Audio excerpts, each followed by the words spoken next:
a certified Microsoft authorized trainer and communications engineer with 15 years of experience across diverse industries in the UAE. She's an etiquette coach and a member of the Association of Image Consultants International. Friends, let's welcome our contest chair for the International Speech Contest, distinguished Toastmaster Chari Zaplan Torres.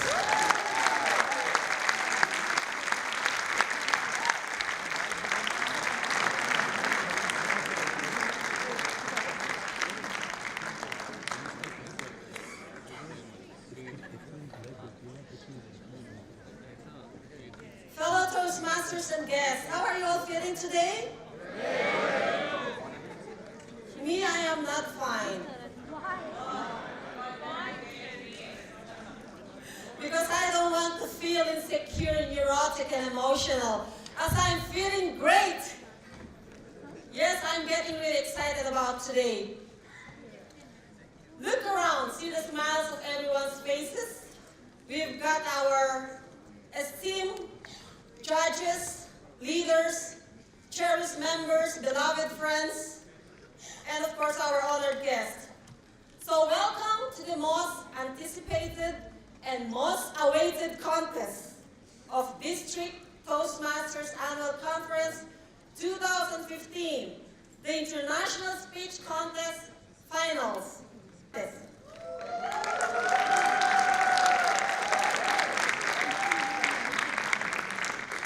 The speaking order for the contest will be contestant number 1, Toastmaster Sadika Kebi.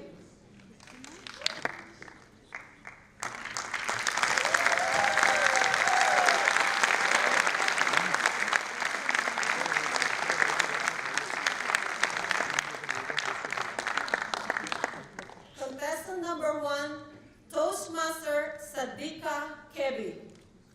The Great Wall of China. The Great Wall of China, Toastmaster Sadika Kebi.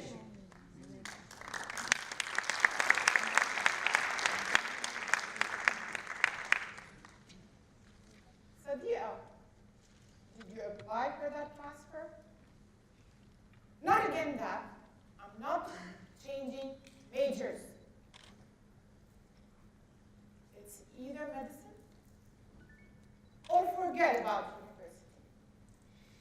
I'm not into medicine. I chose political science. And I am not paying your tuition fees. I'm not wasting my money. I'm not wasting my life either. No medicine for me. My father and I had our differences. Sometimes we argued, sometimes we fought. But most of the time, we fell completely silent. And during this silence, each one of us added a brick to the Great Wall of China, which we erected between us. On one side stood a father's pride. On the other side stood a daughter's ego. Madam Contest Chair, fellow Toastmasters, esteemed guests, how many times did you feel the urge to tell someone how much you care, but you failed to do so? How many times were you about to say, I love you, but your pride stopped you? Ladies and gentlemen, do you believe people can change? In 1982, Beirut bled, and so did my father. Beirut was under siege. My father's body was under siege. Beirut was left in distress. My father was left paralyzed after he underwent a critical surgery. He rested on his hospital bed, hooked to a breathing machine and tubes which dangled from each part of his body. I walked in and out of his room, and each time I extended my hand to touch his sweaty forehead, I retrieved it instantly when our eyes met.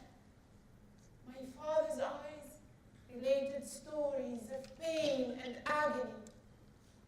my eyes couldn't see beyond the strong-headed man who obstructed my way. This obstinate man refused to give in to paralysis and helplessness. Within 6 months, he was back on his feet. Although he still choked on his food, although he still stumbled and limped when he walked, he insisted to go back to work. Every morning before he left the house, my father searched my face for recognition. And every morning, he turned his watery eyes away. While watching this battle between man and illness, I thought to myself, hey girl, this man is one of a kind. You ought to be proud to have him as your father. But those thoughts remained thoughts. For that image of a tyrant father haunted my whole being. Upon my marriage, I moved from Beirut to Tripoli. And every single weekend during the ongoing Lebanese civil war, my father never failed to turn up on my doorstep, arms full of gifts and pockets full of candy. He crossed the distance between the two cities through the mountainous roads of Lebanon, which made a 1-hour drive last 6 to 7 hours. Day after day and year after year, my father tried to apologize in his own special way, but a daughter's ego remained rooted by its Great Wall of China. Until one day, hello, little bro. You sound tired. What about my father? He's gone. I hung up the phone, looked down at my attire. I was wearing a long, glittery evening gown, ready to attend my friend's wedding. Was it my friend's wedding or my dad's? Finally, I rushed into my room, changed into my black slacks and jumper, ran down the stairs, started my car, and headed immediately to the hospital's morgue. There he was. There was the father. For the first time, I touched his cold forehead. At that moment, my Great Wall of China crumbled at my feet, and I crumbled along, muttering under my breath, I love you, Dad. Rest in peace. There and then, I realized that I lost it. I lost the hand and gone to my father's extended hand and start a new chapter. I lost the bliss of fatherly love. But I also realized that people do change. But all you have to do, ladies and gentlemen, is to destroy your Great Wall of China, the wall of ego and pride, and allow yourselves and your loved ones to hear you, see you, feel you, and even touch you. For change is standing in the shade, and all you have to do is bring it to life. Madam Countess Chair.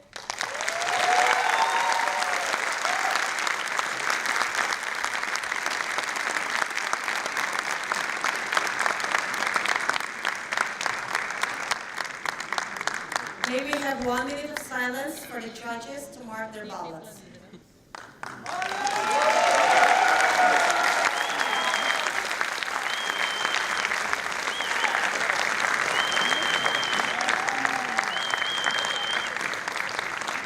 Contestant number 2, Toastmaster Ali Al-Farai. Never enough.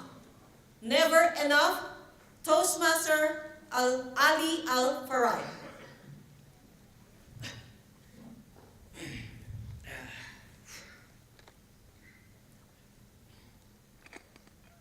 Do you own your belongings?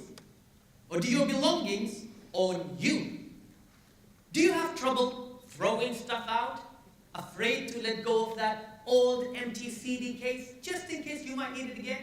Or worse, perhaps that cassette player might come in handy again one day. If this describes you, then you could be suffering from hoarding. Contest chair, honorable judges, and friends.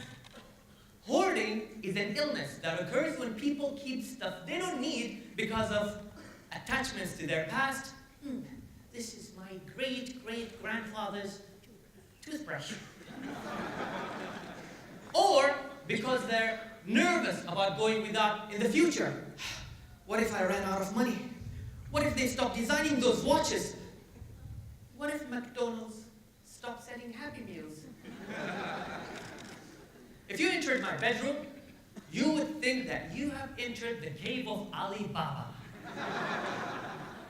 The only difference is that Ali Baba's was a perfume place of gold and diamond, where mine is a dusty, musty den of old office furniture, hundreds of unread books, and sometimes 2 copies of the same book, just in case I lose one.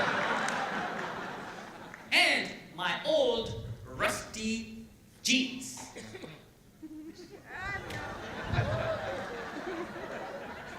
I'll wear it again when I lose some weight. Hoarding is supposed to make people feel calm, but it leads to more mess, more chaos, more confusion. So how damaging is hoarding? Imagine having a hoarding issue so massive that it took over your life. That's what happened to Jesse Gaston and his wife Thelma, who were massive hoarders. In May 2010, neighbors called the police after not seeing the couple for 3 weeks. And when firefighters made a forced entry into their house, they found the couple trapped alive amongst rotting food, piles of newspapers, and mountains of trash. This was the result of a decade of hoarding. This makes you think, do I really need all of these belongings? You can actually live off far less than you think and be happier for the experience. You don't need that empty CD case, nor that cassette player, but also think before your next purchase. Do I really need to buy that extra pair of shoes? Do I really need the latest smartphone? Do I really need to buy 2 microwaves to get a free frozen chicken? That is physical hoarding. However, there's another type of hoarding. It is right here. Emotional hoarding. Emotional hoarding appears when we refuse to throw away unwanted and unnecessary emotions. Just like physical hoarding, emotional hoarding can trap us too, but with more significant consequences. I remember times where people upset and hurt me. Once my dad was so angry with me for quitting my job and wanting to become a public speaker that he didn't speak with me for almost 2 years. I could physically feel the tension in the air when we were in the same room. In silence, I hoarded the pain and anger, and my father did the same. A year later, I found my dad shaking with seizure. I believed he was dying, so I rushed him to hospital, praying for his recovery.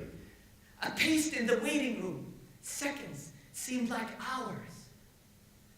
I was scared that I would never have a chance to speak to him again. That I would never have a chance to say how much I loved him.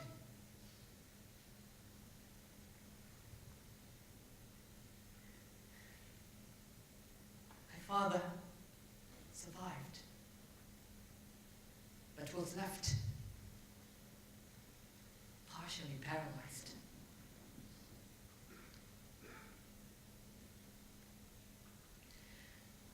From these dark days came a moment of transformation. The anger Dad and I had for each other dissolved. And with a feeble voice, he again spoke to me. We hoarded our hidden pain no more. We once again spoke to each other like father and son. We should not let such experiences burden our hearts and heads. Experiences that threaten to trap us. The French philosopher Jean-Jacques Rousseau wrote that man is born free, and everywhere he is in chains. Why do we chain ourselves? Why do we burden ourselves? Why wait until we are forced to let go of negative experiences? We should take control of our lives, focus on the positive experiences, and not be burdened by those heavy, cold chains of negativity that rattle when we move. Break those shackles and stride forth, free from physical burdens, free from emotional burdens. Take control of your past, and don't let your past take control of you.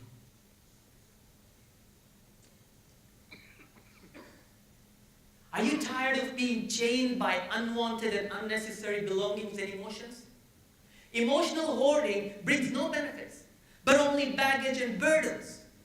Remove your emotional baggage. Throw away those burdens weighing you down.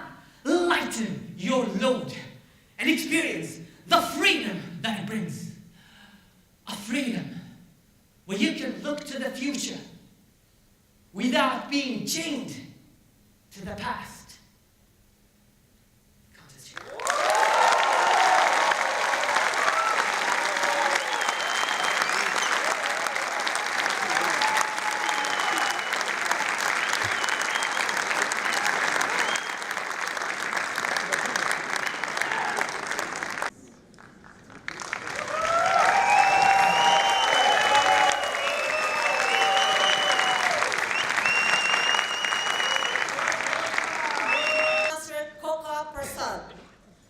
Values to live by. Values to live by. Toastmaster Coca Prasad.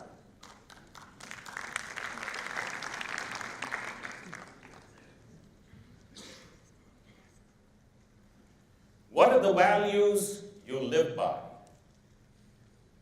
What are the values you will leave by? It's a question to be pondered. On this chair, distinguished guests, fellow Toastmasters and friends, good afternoon. Good afternoon. When I was a teenager, at home, I had a roommate, my grandmother.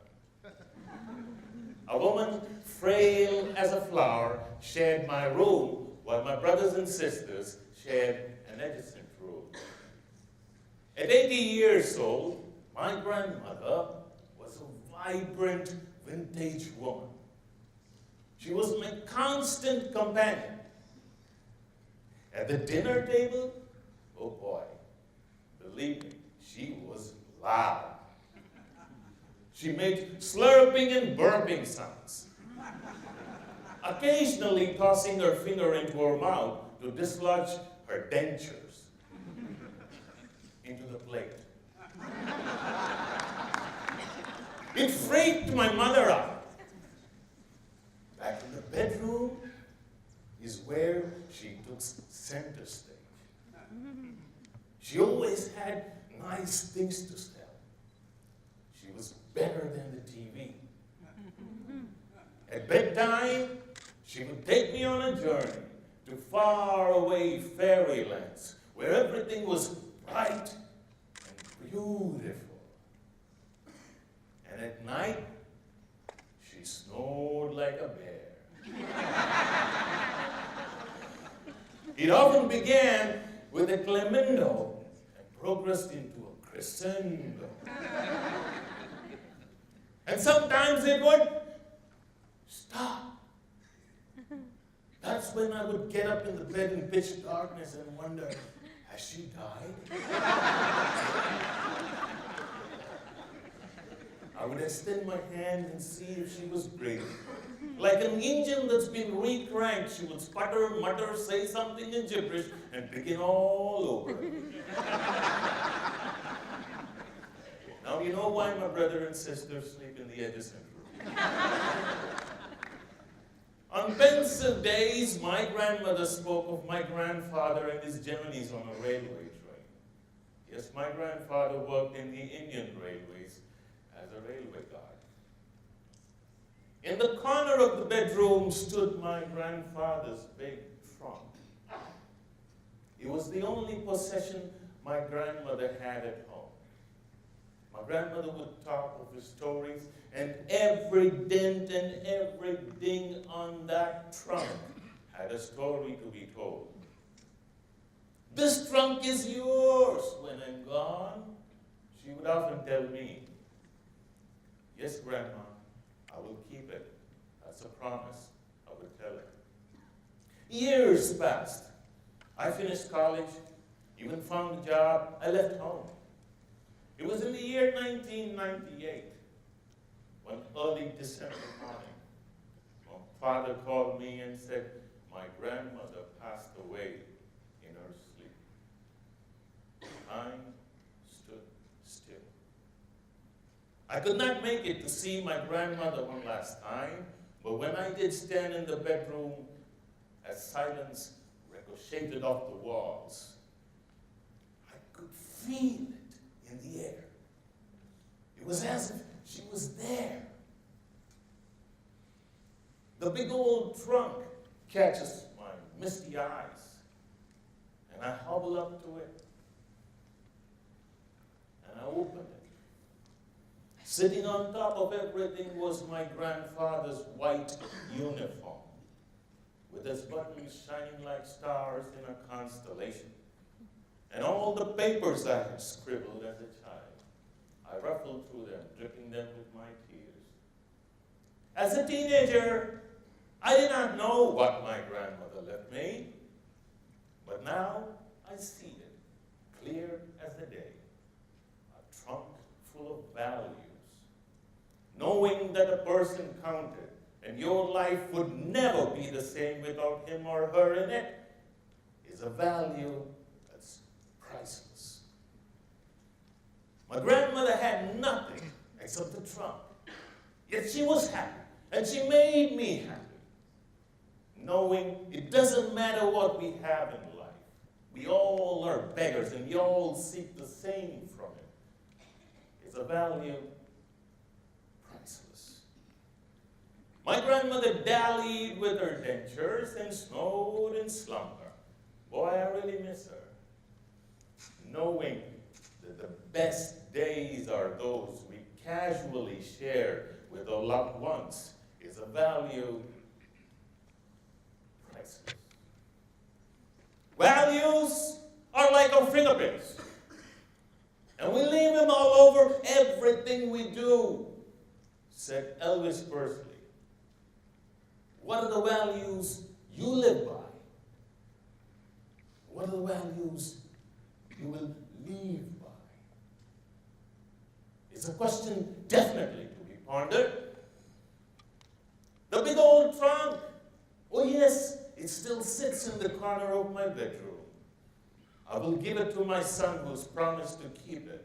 Because every dent and every ding on that trunk has a value to be passed on and on and on. Countess Chair.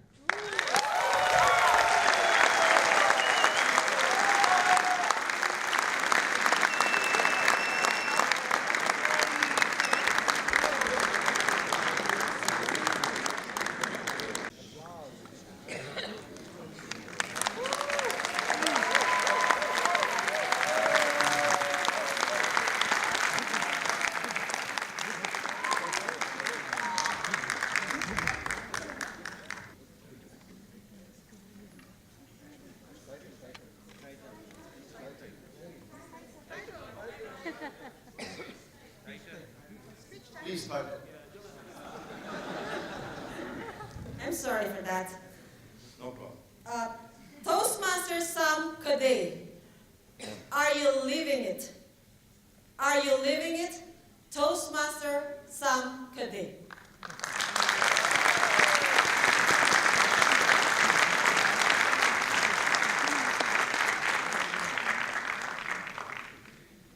Once upon a time, I made an important decision in my life. Wanted to be a pilot. But do all things end up the way we want in our lives? Contest chair, ladies and gentlemen, each and every one of us was born with a passion. You might have a passion to be a teacher, a police officer, a public speaker, a passion to eat. My passion is aviation. I remember the day when my mom told me that when I was born, I never cried. Just came out to the world humming.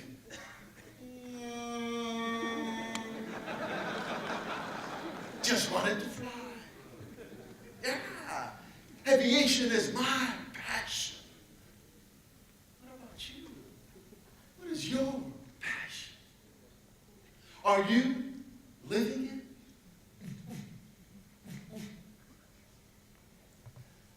When I was 6 years old, I used to take my father to the airport to watch airplanes every single day. Now, this worked for some time, only a few times. Then my father started getting bored, wanted to go back home early. I begged him, "No, Dad, please. Look, there's another one taking off. Isn't she gorgeous? Son, they're all the same. They're just airplanes." Yes, ladies and gentlemen, to my dad, they're all the same. But to me, each one had a different style, a different smile, a different smell. Yeah, aviation is my passion. What about you? What is your passion? Are you living it? Just before I turned 18 years old, my parents faced me with devastating news. "Son, you cannot be a pilot. We fear for your life. You are our only son." Of course, I understand. On my 18th birthday, I was sitting down in an airplane with a flight instructor next to me. I looked at him and said very politely, "I would like to take it off by myself." I don't think he liked the idea. I can tell by the way he reacted. "What?" After I took off, he said, "Whoa, have you ever flown before?" "Of course." "Where?" "In my dreams, in my heart, and in my mind," I replied. "Yeah, aviation is my passion." What about you? What is your passion? Are you living it? And then I got married. My wife became my co-pilot. Only for a little while. January 1998, flying an airplane by myself, when all of a sudden, smoke started seeping into the cabin. Flames coming out of the engine. I was at 9,000 feet. I felt it was the end. My whole life was scanned in front of my face in a few seconds. But no, I cannot die now. I still have things to do, places to go, speeches to deliver. Contacting air traffic control. Mayday, mayday, mayday. Cirrus 8878 Tango declaring the emergency. Air traffic control came back. Oh no, Not you again. Not too far from an airport, switch out the engine, spiral down, glided the airplane, and landed safely.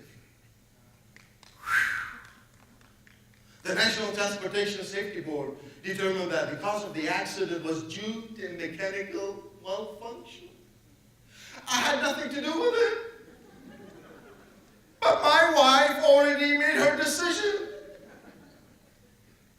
You will never fly again. No more! 2 weeks later, I bought an airplane. Aviation is my passion. What about you? What is your passion? Are you living it? Have you pursued it? Have you chased it?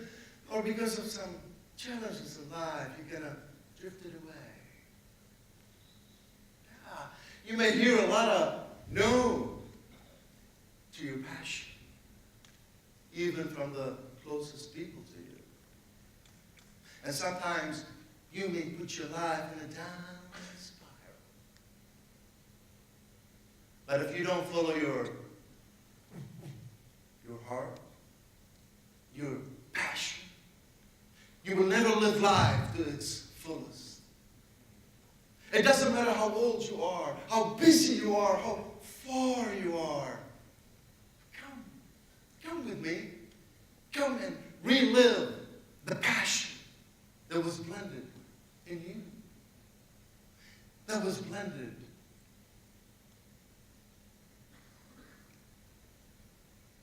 in me. Because remember that life has an expiry date. On this journey.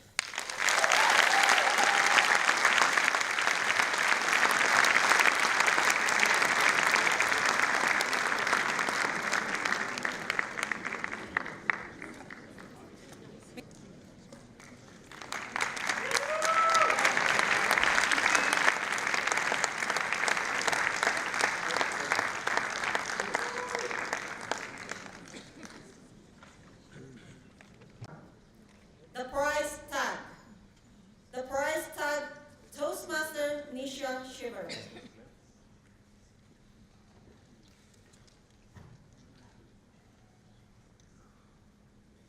A dream is a wish that your heart makes. Back singing? Oh, please ignore. Now, how many of you know the song from the movie Cinderella? By any chance, do I look like Cinderella? Yes? No? You ought to be kidding me, right? Well, I may or may not look like Cinderella, but I am a dreamer like her. Ever dreaming contest chair and my fellow dreamers, can we ever dream of a world without dreams? A world where we simply exist and expire. Now we need to thank God because we can dream. We can have desires. And we can drive ourselves to explore the unexplored and achieve the unachieved. Now let me ask you one thing. Do you have a dream? Yes. Does it cost you anything to dream? No. There you are. You dream a dream, it will cost you nothing.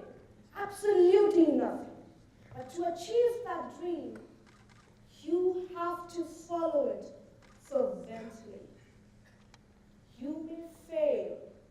You may fall. You may falter.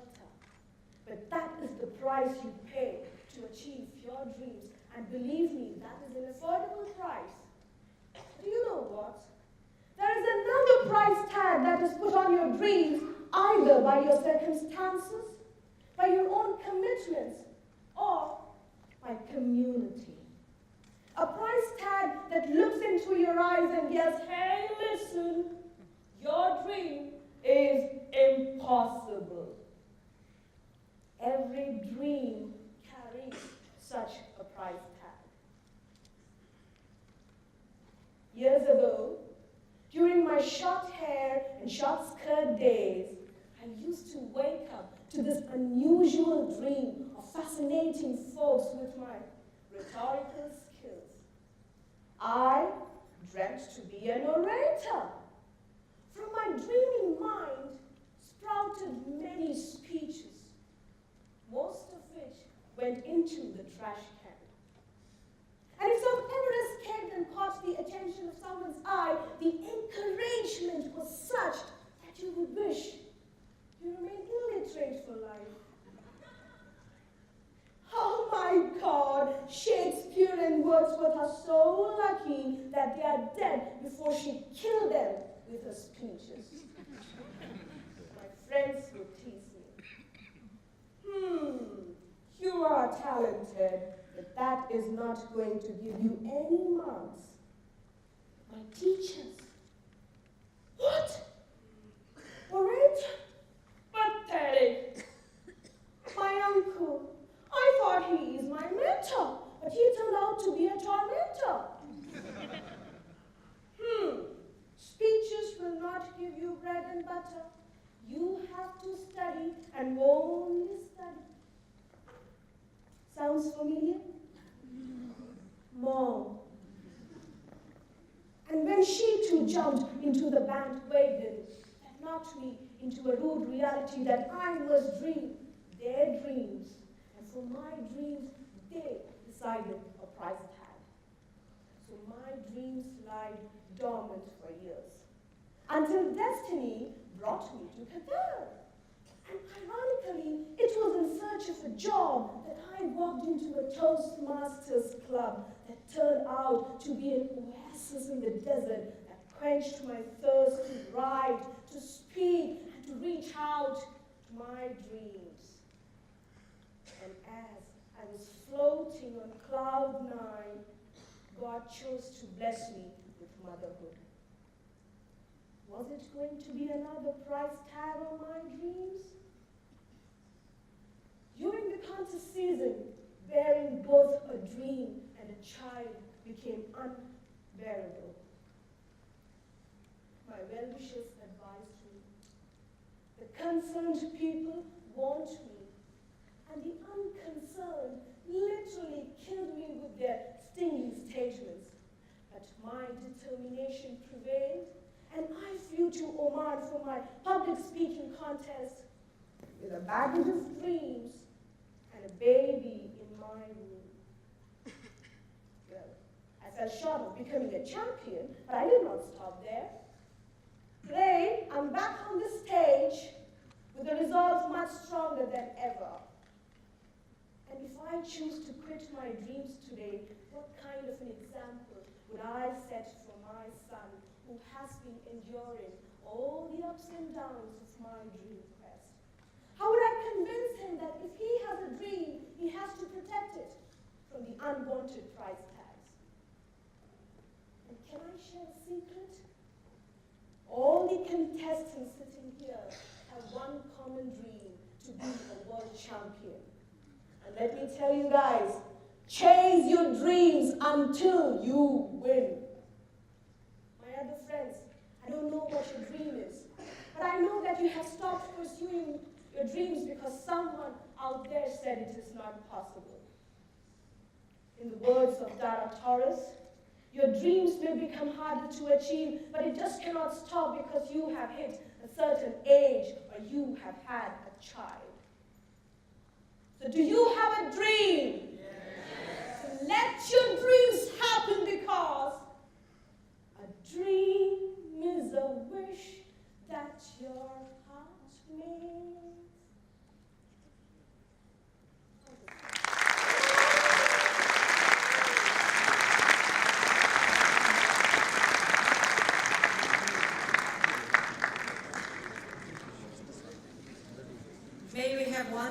silence for the judges to mark their ballots.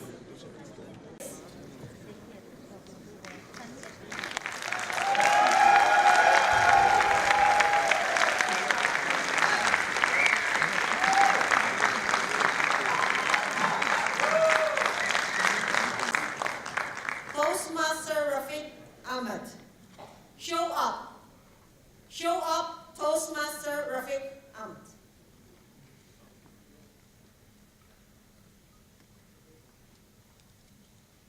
I slowly open the door and I find a place to hide. Phew, thank God she hasn't seen me. Are you hiding from me, Dada? That, Countess Chair, is my daughter Shireen. And ladies and gentlemen, she is so unbelievably 3.5 years old. She took her beauty from her mother, inherited her brains from her grandmother, and she became my worst nightmare. And no matter where I hide, she always shows up and finds me. From the time she wakes up in the morning to the time she goes to sleep, my daughter is torture version 10.0. You don't believe me? Just ask the fish in my aquarium back home. Sometimes she's trying to drown them in soft drinks. Sometimes she's forcing them to eat her leftover rice. And sometimes it's a crime scene. One day I got back home and I saw most of my fish lying dead on the floor. I was not sure how they died. I had a closer look. And believe me, they had this look on their face.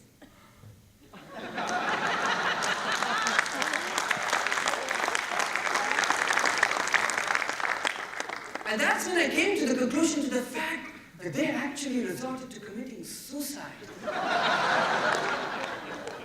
to escape the torture. And no matter where I hide the fish aquarium, she always shows up and finds them. And then comes the mental torture, the why questions. Yes, you know them. Dada, why is Grandpa so old? Dada, why is Mama so big? Dada, why don't you wear a diaper? And as any responsible father, I always refer her back to her mother. But the biggest challenge comes when I'm putting her to sleep at night. And because of the sheer magnitude of the challenge, my wife had actually stopped telling me goodnight. Instead, she would come to me with a smile and say, "Good luck." I would first start by playing her favorite cartoon on my phone as she lies on my shoulder, and I keep it head up there till she watches and falls asleep. Or sometimes till I fall asleep and the phone falls on my face. And on a bad day, if that didn't work, she would make me carry her favorite beach ball in one hand and her in the other and go for a walk in the house till she falls asleep. And if that did not work, I always resorted to stories. I told my daughter superhero stories. I told her how Superman could fly, how strong Iron Man is, how big the Incredible Hulk is, and how Spider-Man always shows up just in time and saves the day. She heard those stories quietly and fell asleep. And I did this every single day until one day. I had to travel away from work for 3 days. And on the first day, when I got back to my room, it was so peaceful and quiet. And as I was starting to enjoy that, the phone rang. I picked up the phone, it was my wife, and it was 3 a.m. "Yes, sweetheart, is everything okay?" "Huh? Oh, just let her watch cartoons. Okay, try the ball. Or how about stories? She likes... What's wrong? What does she want?" "What?